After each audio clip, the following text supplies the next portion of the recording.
Good morning, and thank you for your time and your attention today.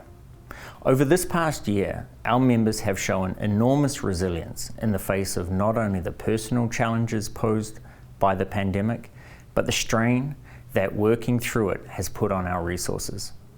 In this vein, I would like to thank all of our committee and subcommittee members for the time and input they have invested into improving our industry.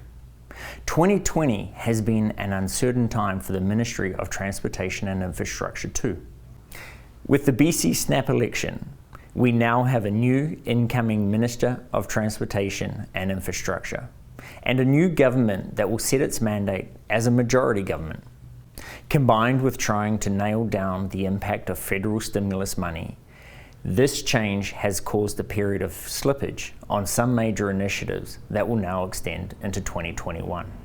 Having said that, we hope to see great momentum in 2021 on shovel-ready projects. The projects are there and our members are ready.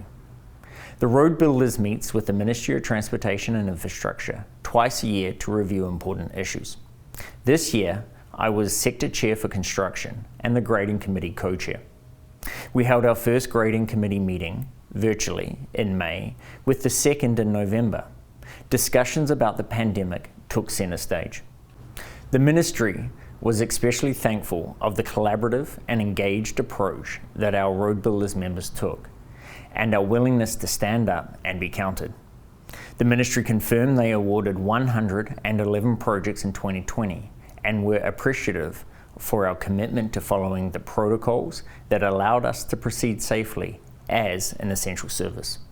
We are well positioned to ensure stimulus spending reaches every corner of this province in which our members work.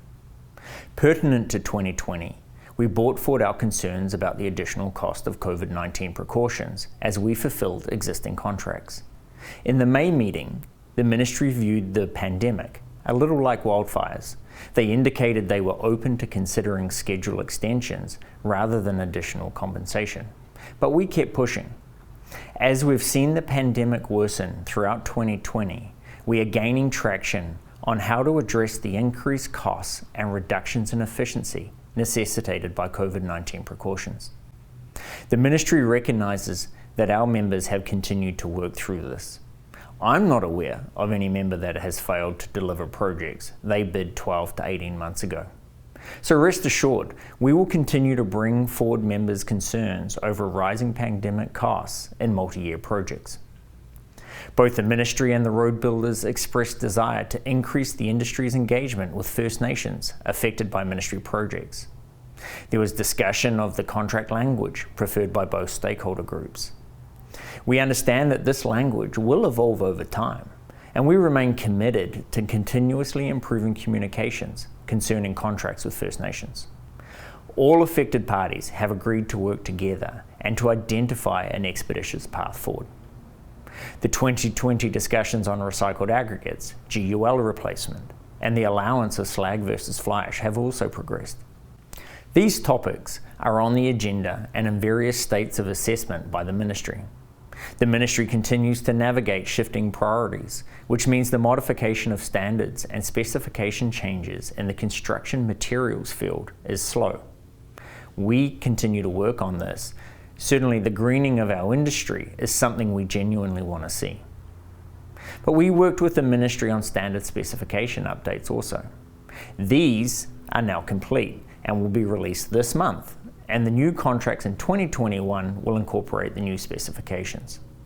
So we encourage all members to not only familiarise themselves with the new specifications, but also to ensure that you are aware of any changes in the special provisions also. With respect to the provision of digital files for major projects, the Ministry has begun making civil 3D files available, and there is a commitment to continue to do so.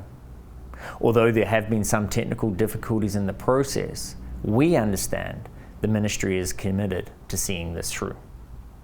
Over the past few years, Road Builders has worked diligently to expand the number of industry partners and stakeholders we meet with. In 2020, we formed a dedicated committee to engage with and build stronger working relationships with 5 authorities, including BC Hydro, TransLink, Infrastructure BC, the Regional Engineers Advisory Committee, and the Port of Metro Vancouver. Although these meetings were delayed due to COVID-19, we had our first meeting with the Port of Metro Vancouver in November, which was productive. The Port has subsequently asked for a follow-up meeting to dig deeper into the issues that we raised on your behalf. We recognize how important it is to maintain close contact with our industry partners to ensure advocacy and allocation of infrastructure spending. Finally, work is moving ahead on our Force Accounts Subcommittee initiative. This has been a long slog by those involved, and the recent election resulted in further delays. When a new executive mandate is announced, the Ministry's intention is to engage a third-party review for site directs and indirects. We will certainly advocate and continue to push for your interests. Although it may feel like one step forward, two steps backwards this year, we are focused on our end goal, and that is a more predictable 2021.